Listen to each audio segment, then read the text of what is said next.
பெரிய போராட்டம் நடந்துகிட்டு இருக்குது. எவ்வளோ நாள் நடக்கும்? 1 வாரம் நடக்குமா? 1 மாதம் நடக்குமா? இல்லை ஒரு 6 மாதம் நடக்குமா?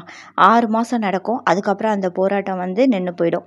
அதுக்கப்புறம் என்ன நடந்தாலும் யாருக்கும் என்னவும் தெரியாது.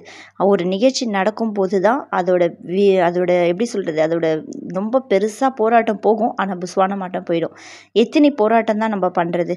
இப்போ பாருங்கள், கொல்கத்தாவில் ஒரு டாக்டர், பிஜி பண்ணிகிட்டு இருக்க டாக்டர், எவ்வளோ கஷ்டம் தெரியுங்களா? நீட் எக்ஸாம் எழுதுறது எம்மா கஷ்டம். நீட்டில் பாஸ் ஆகலைன்னு சொல்லிட்டு இத்தனை பேர் இறந்துட்டு இருக்கிறாங்க. எத்தனை பேரண்ட்ஸ் தம் பிள்ளை டாக்டர் ஆகாதா அப்படின்னு சொல்லிட்டு அதுக்காக ஸ்டெப் எடுத்துகிட்டு இருக்கிறாங்க. அப்படி எடுத்து தம் பிள்ளையும் டாக்டர் அப்படின்னு சொல்லிட்டு பெருமிதம் படுறப்ப ஒரு பிஜி படிச்சுட்டு இருக்கிற பொண்ணு, யூஜி கூட நீட்டில் கூட நம்ம கிளியர் பண்ணிடலாம், ஆனால் பிஜியில் சீட்டு கிடைக்கிறது எம்மா கஷ்டம் தெரியுங்களா?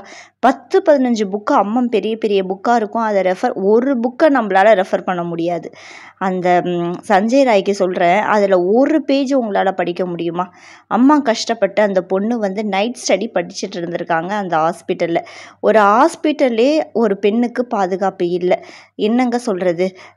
அவர் ஒரு பாக்ஸராக, அந்த பொண்ணு கண்ணாடி போட்டிருக்குமா, கண்ணாடி உடைச்சி அந்த கண்ணுலேருந்து ரத்தம் வந்திருக்கு, வாயிலேருந்து ரத்தம் வந்திருக்கு அப்படின்னு சொல்லும் போதெல்லாம் நம்மளுக்கு ஈரக்குழியே நடுங்குதுங்க. எவ்வளோ விஷயந்தான் இதே போல் நம்ம கேட்டுட்டு இருக்க முடியும்? இதுக்கு ஸ்ட்ராங்காக ஏதாச்சும் ஒரு ரிசல்ட் இல்லைன்னு வச்சுக்கோங்களேன், இதே போல் நடந்துக்கிட்டே தான் இருக்கும் நம்ம நாட்டில். எத்தனை உயிர் தான் நம்ம பலி கொடுப்போம்? அந்த பேரண்ட்ஸ் எவ்வளோ கனவுகளில் இருப்பாங்க. ஓகே ஃப்ரெண்ட்ஸ், நன்றி.